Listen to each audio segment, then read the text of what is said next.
welcome back to another episode of Carson's Conversations. This is the big 3-0. We hit 30 episodes. It's taken a while. I've had a couple breaks, but you know, that's life. You can't win them all. So today I got a really cool guest on. We met through social media, which is kind of cool because that's kind of how I'm rolling with this whole podcast thing, using social media as a way to better my communication skills and find more interesting things for the audience to kind of relate to. So I'm going to throw it over to him and let him introduce himself. Thanks, buddy. Yeah, I mean, every time I think about how we met, it's it's always a fun story. But yeah. So my name is Rami. I am a video marketer from Vancouver. I run a company called Rami Films, and I started probably about 10 years ago, doing like videography and small videos, and business has progressed now that I'm working with larger brands and doing a lot of, obviously, social media is a big thing now, but yeah, just kind of did the whole working by myself to having a team now, or building one, and I see a lot of what I'm doing in you, so I was having these conversations. We've had this conversation before, but I feel like this one today will be different. Which is the best part. yeah, I'm looking for it. Every time we're gonna have it, we're gonna just talk about something else. So it's great. It's like Groundhog Day. Everything repeats itself. It is a good movie. Did you see the Speaking of that, so Super Bowl ads. That's another interesting thing. Let me put this in better way. For you, like the big things. Is that like ever like a goal? Like what are the big dreams that you have? Because that's always something interesting to get into. You have those massive in front of millions of people kind of ads, or do you want like a real something that means something? What are the goals? Especially right off the top too, like we're going into it. So I'll just start by saying I'm a bit of an oddball when it comes to that. Like I've never had big ambitions. It's just kind of like a step at a time, and then I set like mini goals, I guess. And then when I reach them, I'm like, okay, I guess I need to set another one, which I know is kind of against like what a lot of people tell you, always like aim high. So it's a little difficult for me to answer that question because I kind of already feel like very satisfied, and I'm in the process right now of like setting my next goals. I mean, I've worked like with Timberland, I've worked on Starbucks commercials, I've done like a lot of the big productions, and I'm not saying that I've done like a Super Bowl ad. I think that would be pretty fun. But I think the way that I would measure it is by how many people or like when people start seeking you because of something specific. I think that's for me is like I've built a reputation, and now I'm not like begging these big brands to come to me to work with me. They're hearing about me. Pitching, right? Yeah. So you're more interested in going solely from like a brand where people know, hey, I'm good at this. Everybody's gonna kind of want to come to me, that kind of thing. And that's a lot of work. It's like posting on TikTok, which you didn't do. I know. They don't know what we're talking about. But last time we had this, he told me to post on TikTok, and I haven't yet. But it's going to happen. But I mean, at this point now, like I mean, I know I'm talking about people coming to me, but I don't. I think if I had to pick my favorite clients, they wouldn't be the large companies. Like I think that. Do you feel like you get the most out of helping a small business because this is something that can change their kind of game? I feed off of their energy. I just feel like with big brands, and it's not saying anything wrong about them, it's just the way that it's like, if you have a large company, you do have to go through, like, there's a lot of red tape, and it's there for a reason, I get it. But like smaller companies, and all size of companies, but usually the smaller ones, they're coming with like this excitement, they're putting this investment, they really want it to work, and I think obviously started as an artist, as a creative person, my goal is to have people see what I do, right? So if we work on something that doesn't work, like I could work on a Super Bowl ad that nobody likes, so where would that, I'd rather do something that with someone who's really excited, feed off of their energy, try to come up with something that we're both really happy about. I'm curious, how does negative reviews or negative comments in your work affect you? You know what? I'm not like, how can I say this? I feel like I don't really see them as much as like my clients, right? So like, we work on videos and we don't do like the ad placement or like the social media management, which I feel like you would see that a lot more. But my views on negative comments, are you talking about online negative comments or just in general? Just in general. In general? I mean, it's always difficult as an artist when people feel like because you showed them something that they need to give their thoughts. But 100% agree there. generally speaking, and this is, I think, a process I'm sure every artist will go through. But I'm learning to really be like, okay, well, this information is actually very useful. Like, I need to take a step back and be like, this will allow me to do something better. And on a business level, this happens before the video even goes out with the client. You know what I mean? Like, here's the video that here's the best version of what I put together for you. And, getting back kind of like, well, I don't know about this and that, or I want these changes. I used to get really defensive, not to the client, but I would need to take a breath and be kind of like, oh my God, they're destroying my video. And now I just have this one question I ask myself, is it going to make the video better? Because sometimes, like half of the time it does, So I'm like, I'm okay with this because I think the product will be better. Mm-hmm. That's definitely one thing, and I'm very happy you brought that kind of topic up. Is sometimes, and even in business, where you feel like a lone wolf at the beginning. Like I'm going in full tilt. It's just me at the moment, right? So there's not a lot of other opinions that come in, and when I feel grateful when I get a second opinion from someone. So for me, since I'm working with this law firm, this amazing firm, and I get a second opinion on, hey, maybe we could do this or maybe we could try that. I feel like a little bit of weight's been lifted off my shoulders that I don't have to think about something too hard, and especially when it's a really, really good idea. So has something ever happened like that where you get an idea from a client and you're like, wow, that's amazing. Like, it's really, really good. Like during like the revision process, just when they bring it up, because when they bring it up, like they pitch for the all the time.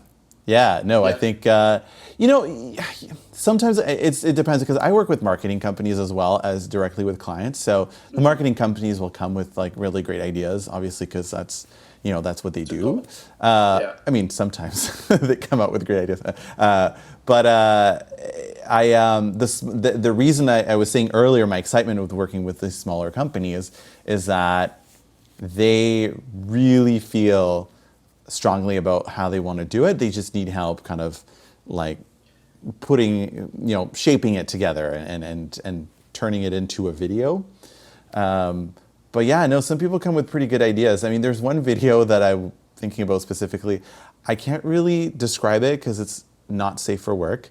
But it's not what you think. But definitely sounds like some 70s honcho Miami vibe, Miami Vice kind of thing.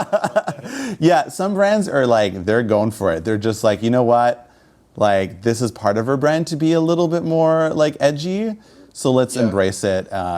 Is it edgy or raunchy? Because that definitely changes the picture in people's minds. No, it's not raunchy. It's not raunchy. Okay, so it's just edgy. It's someone being a little out of the norm. Yeah, not safe for work includes a lot these days. Yeah, it's a little weird. Honestly, anything that's not like, hello, how are you doing? That's another thing with like creating art and that type of stuff in video. How has some of the other like the modern-esque movements affected some of the stuff you do? Like, do you have to think twice about some stuff? Like when you're coming up with a new idea, do you have to think, how is this going to have a lasting impact on what I'm doing now? So no, I'm talking more of like kind of, sometimes there are a lot of incidents where people will make a video and that'll have a lot of backlash on them. Is there something, has that ever happened? Or how have those modern trends of kind of like cancel culture, has that ever like crossed your mind, anything like that? You know what? I feel like I'm never in a situation where like, I feel like things happen and ideas get nipped in the bud like right away. So like we don't even go there anymore because like like we'll be in the decision process and we'll talk about something that remotely like just resembles something that just happened. They'll be like, ooh, no, we can't do that, right? So yeah, it does affect me because I feel like just because something happened and you're trying to come up with an idea that sort of resembles it. I mean, it's not. People are being careful. People are being careful. They should be careful. Things get really, I don't want to say blown out of proportions, but things really do blow up. And some of them rightfully so. But some of them, I'm kind of like, There's a couple people that I'm thinking of now that it's just like, that was a little bit of a stretch to kind of destroy what small joke or video that you've created, kind of cancel them. That's just the way it is. Like, that's kind of how the world's moving, I guess, into a more friendly thing, and that's kind of hard to gauge, especially for me, which that's one thing that I'm kind of curious on your opinion on is, since you've grown up as a filmmaker, how do you think the modern trends of, like, so for me, if I make a video that's offensive, I'm not saying I would, not saying I have, none of that, but if I make something like that, that's on the internet forever. How do you think that is going to play in the long run? Do you think there's going to be a lot more people like 10, 15 years down the line that were making these TikToks that were a little bit edgy, or these YouTube videos or podcasts that were a little bit too far out there? Do you think that's going to end up biting them in the back, or do you think the society is kind of like blow out? I think we're experiencing. Okay, I'm trying to word this properly. I think like we're experiencing a bit of a weird pendulum swing, where things were so far this direction that now we're kind of swinging in the other direction. And it seems like everyone's trying to be really careful.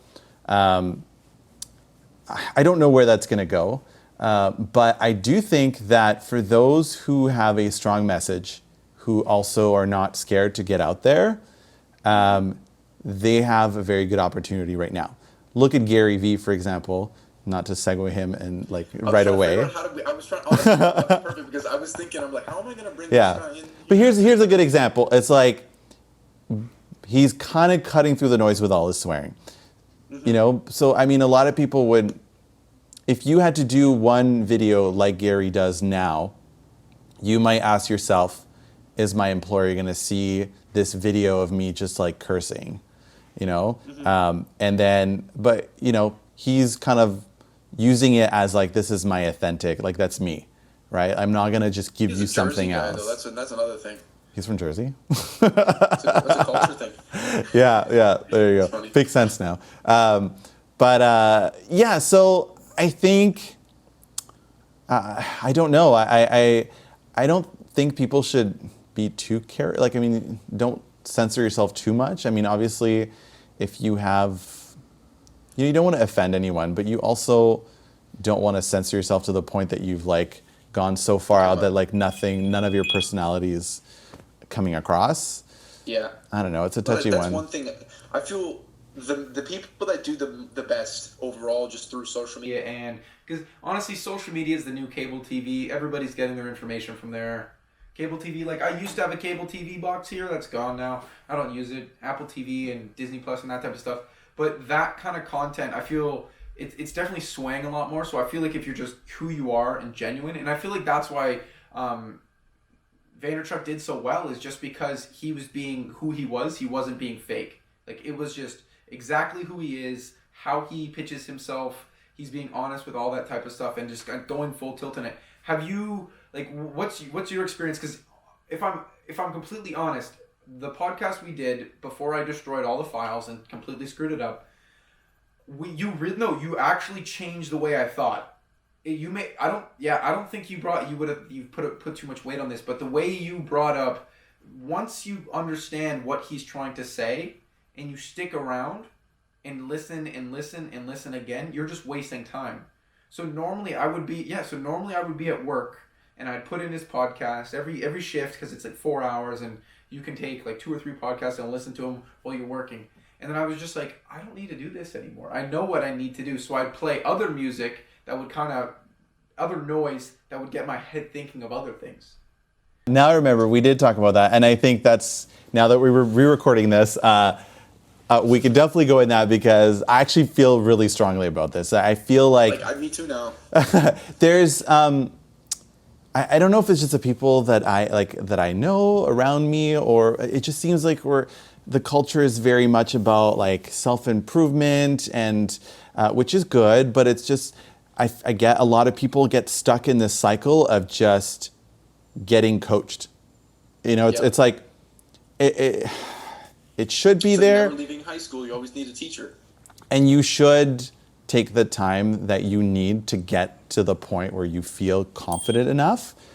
But I mean, like I was saying, like I can only listen to Gary Vee or Grant Cardone in small doses. And I say those two because they're both the ones that are like really punchy with their like messaging. And I'm just like, honestly, like I'm good. Like I got what I needed, get in, get out, and just actually go do the work. I mean, I feel like that is Gary's like message anyways. So, you know. I want to find a way to pitch exactly what you're saying to him and just like, is this what you're thinking? Or, because I kind of want to get his thoughts on it, because yeah, maybe we're completely wrong and he's like, no, I need you in here as long as possible. But maybe if he's through the preaching that he does, maybe that's it. And like, I never got into Grant Cardone, but he had this really weird ad where he was like bragging about his jet, and I was just like, I don't care enough about, like I like planes, but like I don't need to see you like playing with your model jet. Come on, like it's pointless. It's a waste of time. I hate talking about Cardone, and I love talking about Cardone because the whole time I don't really love like reading books. I'll just listen to audiobooks just when I'm doing like, and it was painful. It was just painful to listen to the whole thing. It's just so like, you are the best, you have to do better, whatever. But like, I took what I needed out of that message, and I completely turned around my business. Like I can safely say that I've doubled my business in 2019, and I would 100%, okay, not 100%, I would mostly give credit to his book, the 10X. What did you pull out of it? What switches or what lights did it turn on that made you go, you know what, this is how I need to run this business? Don't be lazy? Yeah. I had and I'm not telling you not to be lazy. I was telling myself not to be lazy. There's comes a part in every business where you've reached a point that you could pay your rent.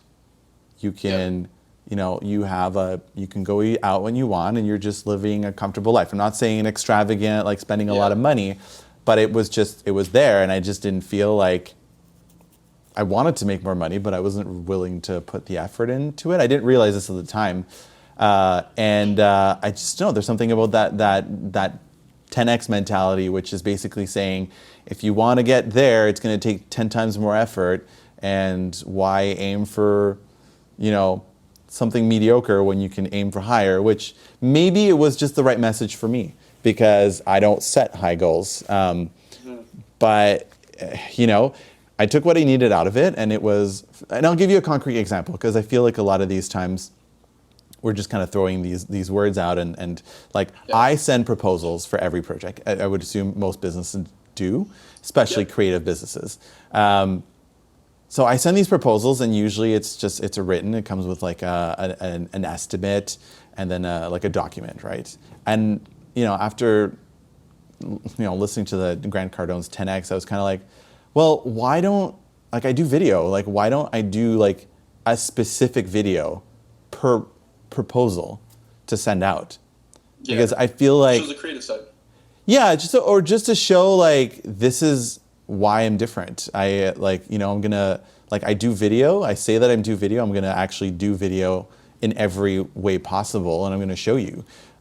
You only have like a split, like just a little bit of people's attention, so why not slide it in there? So I'd make custom reels. I'd record videos explaining the proposal, and like that really worked. And it was that mentality. It was like, put that extra 30%.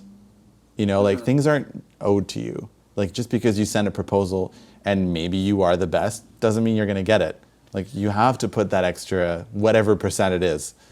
So definitely. I see that with it, like as a high school example. There's a lot of people that have that mentality that they're like, okay, I'm gonna get this grade, I'm gonna finish this, I'm gonna go to school, and then I'm gonna get given everything that I want. It's like that. Oh, you're just gonna become like a housewife kind of thing. Like you're gonna get that you're gonna be the next guy with a reality TV show and a Range Rover. It's like that stuff. That real life costs much more than you'd actually think. And not many people are willing to put the work in, right? Like there's no easy path to making that amount of money unless you're like a trust fund baby. But that's like hard. Like I don't know where to go from here. Like it's one of those things where you see people and they're lost. A lot of the people in their teens are, and even into their mid-20s, they don't really know what it is. And like I feel for me, like I'm genuinely lucky that I was able to understand what I wanted to do from a very young age. Like grade 10 came around, I had that entrepreneurship class. I was like, I'm doing this. This is what's happening. And I'm excited to see what you do because like I definitely did not get started that early, and this is one of the reasons why I love like how things are going right now with the internet and social media. Like you can go and get inspired. You can take little pieces from people like Grant Cardone or Gary Vee or whoever else you want to listen to, and then just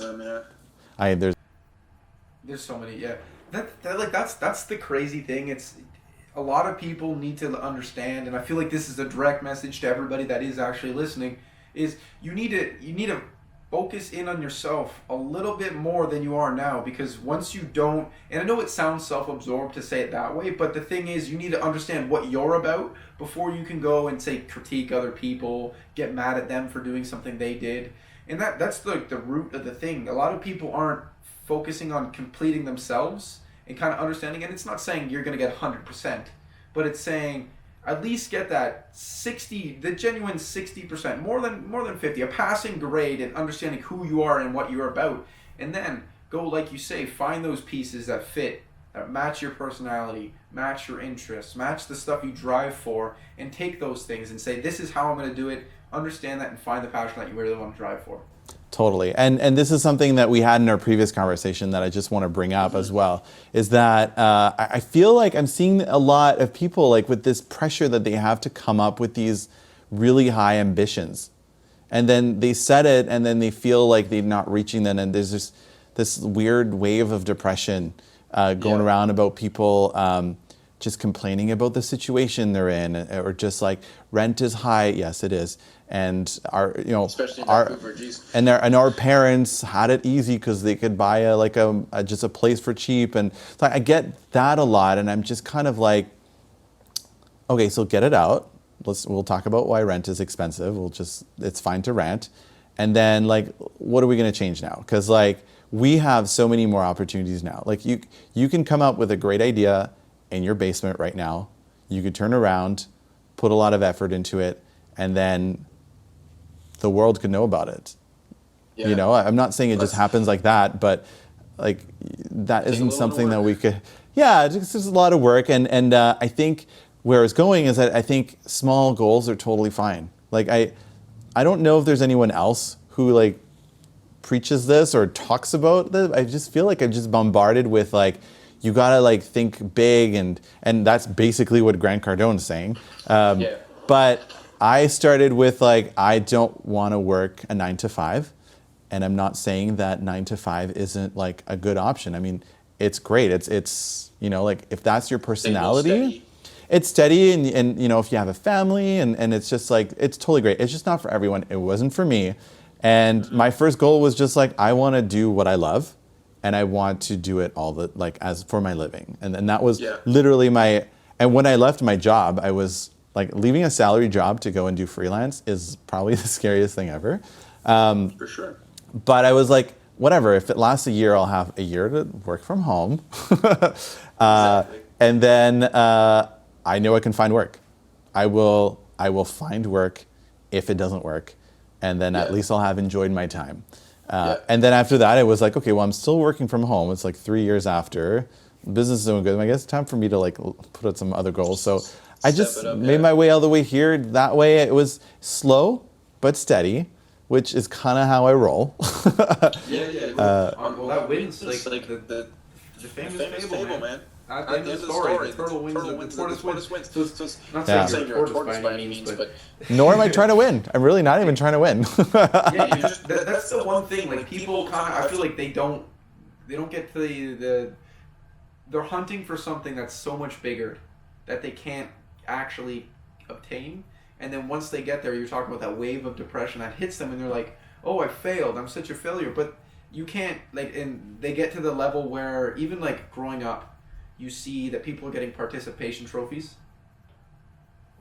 All that does is set up like fake stuff that doesn't allow them to, once they can't get those dreams, it goes full circle. Like, once you can't get those dreams that you really want, oh, you're a failure. You're not going to get your parents to come up with a golden trophy that says you're the best for coming in ninth. You know what I mean? I feel like I just got out. I got to the high enough level of sports, or like just not even a high level of sports, but just like for me growing up, and I'm just escaping that area where it's like you get a trophy for just being there. And like, even if I got them, I would just be like, this ribbon doesn't mean anything. There's no merit to it. You're probably It's one like, of the few that would react that way. I feel like a lot of people would look at it and be like, ooh. But I agree with you. I think, I don't know. I feel like you probably get exposed to that a lot more. I feel like when I was going to school, it wasn't like as much like here's a participation. It's a little foreign to me. Yeah, it's definitely silly. Well, you know, they must have decided for some reason that was the way to go. But, you know, what gets to me is the whole, like, you can do anything. It's like, you know what? You can't do anything. So, like, you should try. You should work hard. But, like, if you know what I mean? This I don't know. I have issues with the you can do anything if you put your head to it.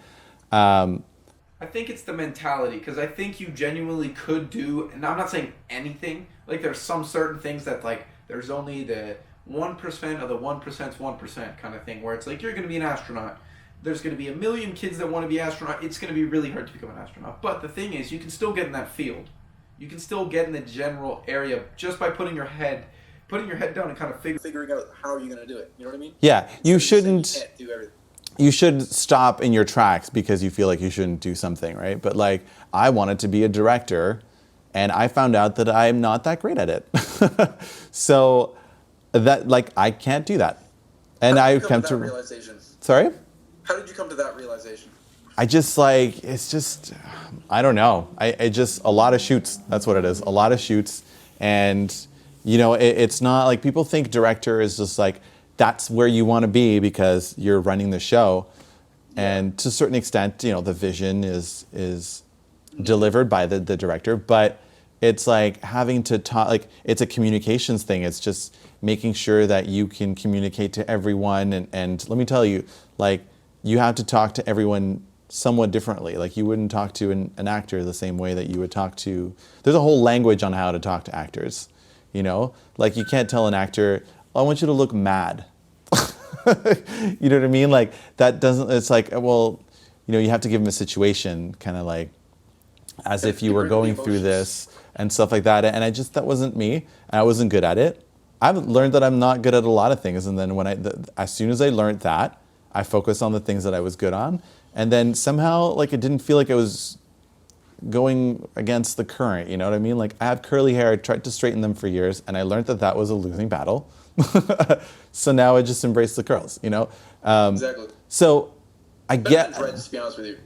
Yeah, the dreads were fun. I have pictures. And did you actually have dreads? Oh, yeah. Oh, I had dreads. I was like total... So the contract ended up winning. You won the... Well, the contract was get dreads, and then we'll revisit in 6 months, and during those 6 months, I had some tasks to do.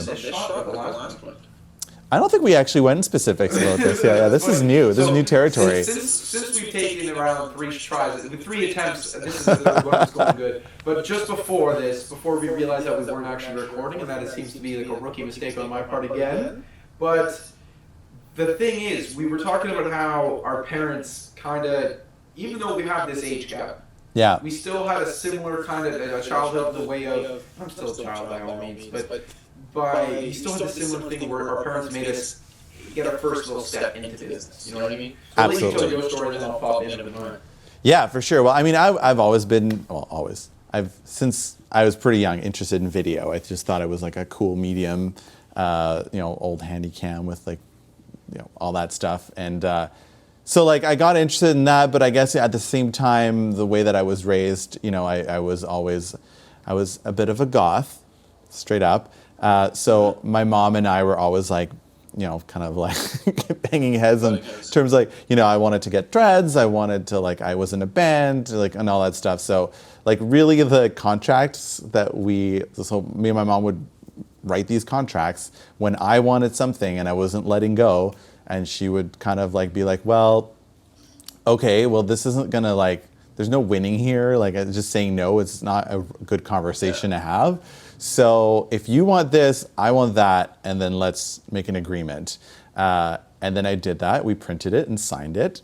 And then it's just, I know so many people thought that was the weirdest thing. And to this day, I tell people, and they're just kind of that, man, that's weird.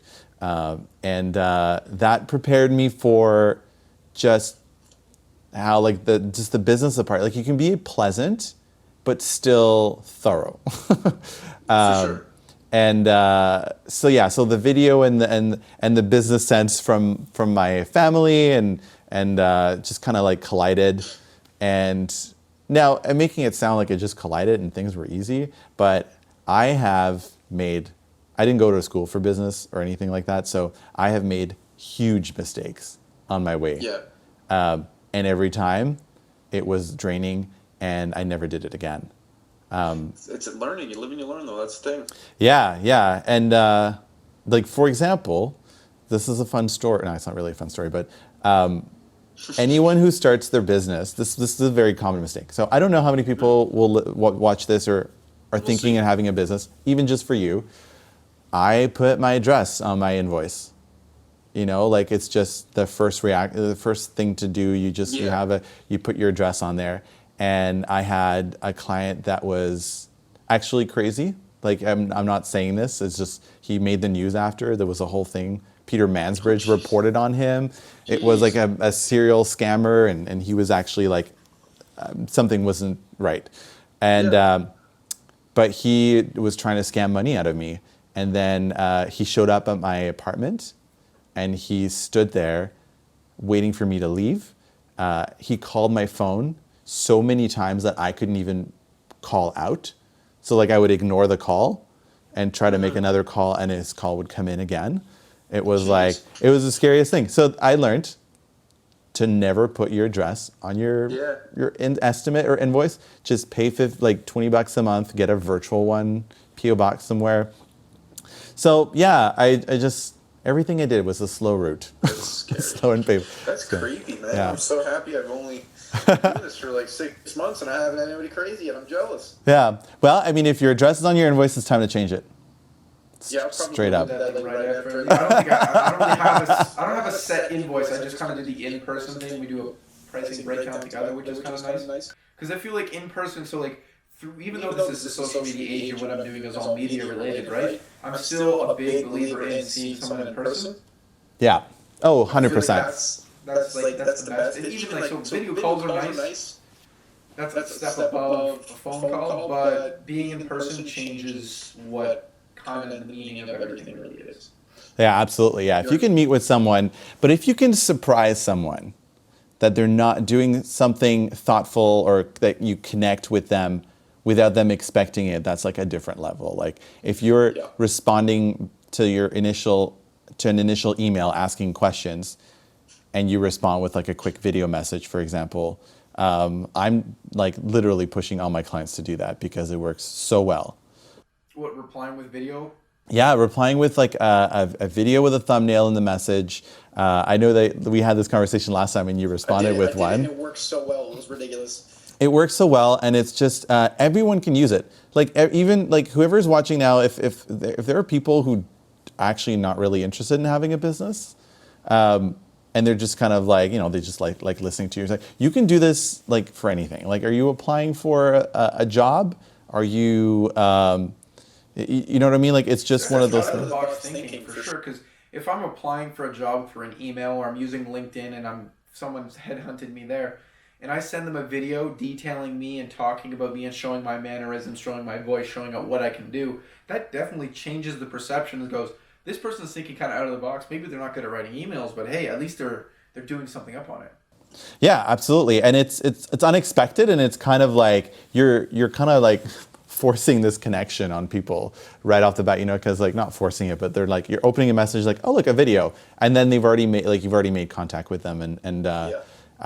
And this is a free service, guys. Like, I mean, every app has a function for it, but if you're sending something by email, there's a service called Wistia, their video box or Soapbox. Let's check it out. And it's anyway, so it's just, again, it comes back to the whole thing of like, what extra 30 or like whatever percentage more can I do to, it's not even to stand out. It's just to connect better, Yeah, because so I used it after we had our call before I deleted everything. Bring that up as many times as possible. I'm going to try and bring it up as much as possible. I think Yeah. it's the funniest thing that's ever happened in one of these podcasts. Other than on my third podcast, we filmed 45 minutes of conversation with the guest sitting to the left of me.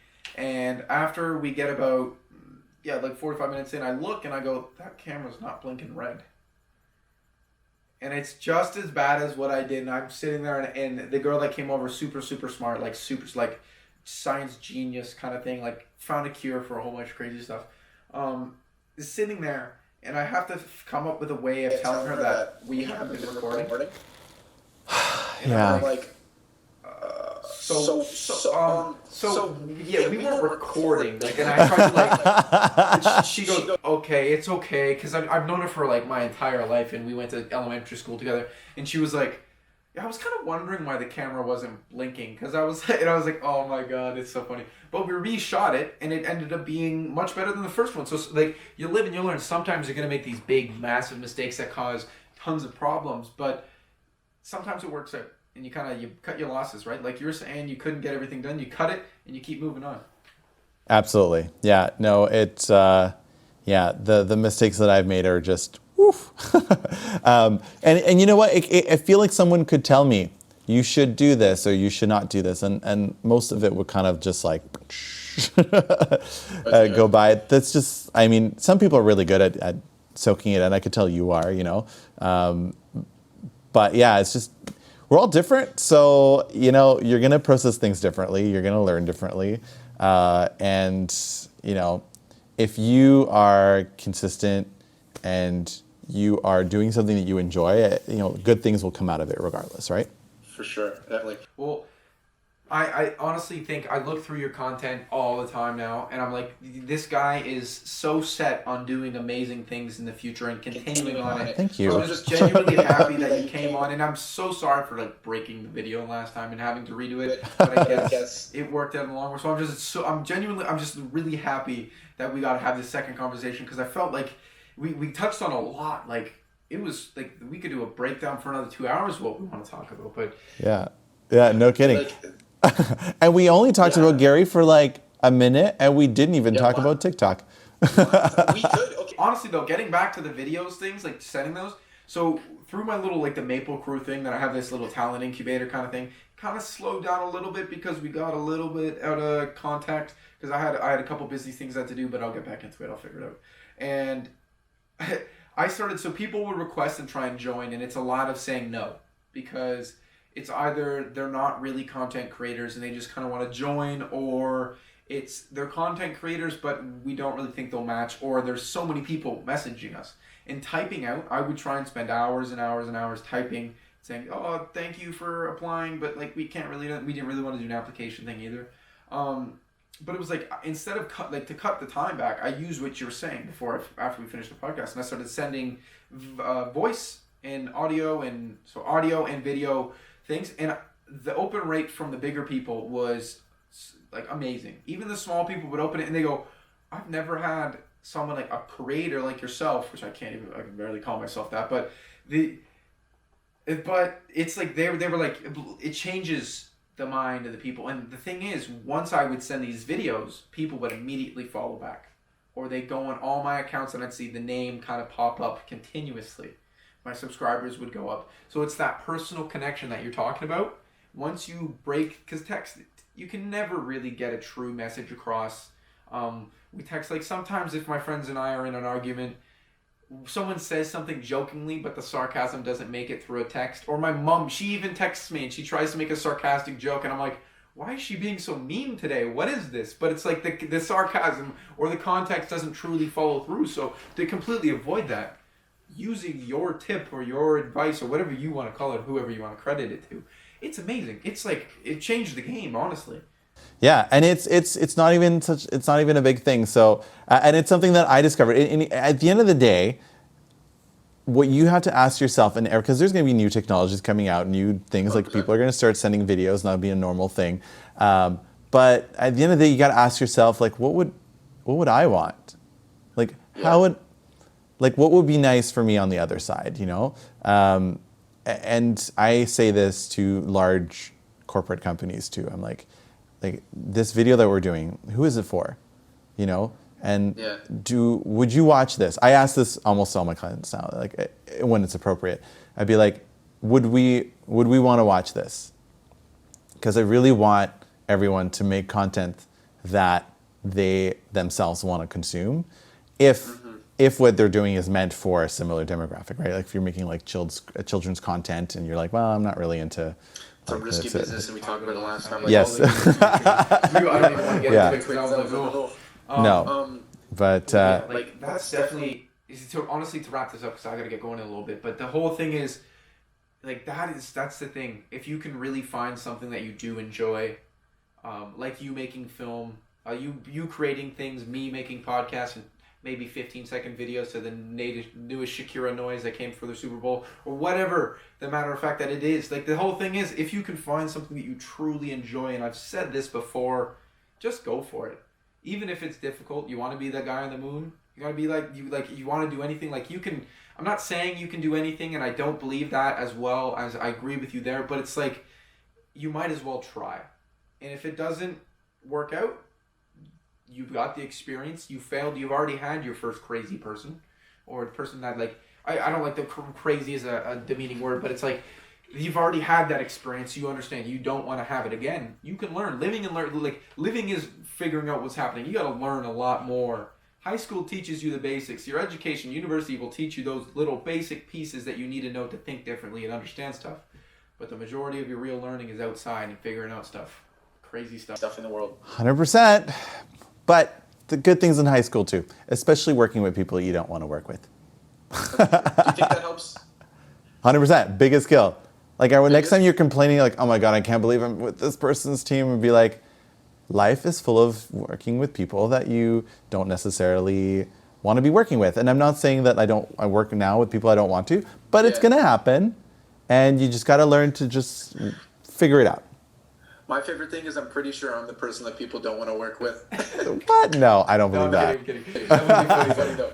All right, guys, thank you for coming to this episode of the podcast. We will link all of his stuff down below. You can check it out. If you're in Vancouver and you need a video, I'm not sure why you're watching me, but thank you. If you're doing that and you need something made, check him out. He will definitely help you out. If you need any media management stuff, talk to me. He can be the film guy. We'll figure it out.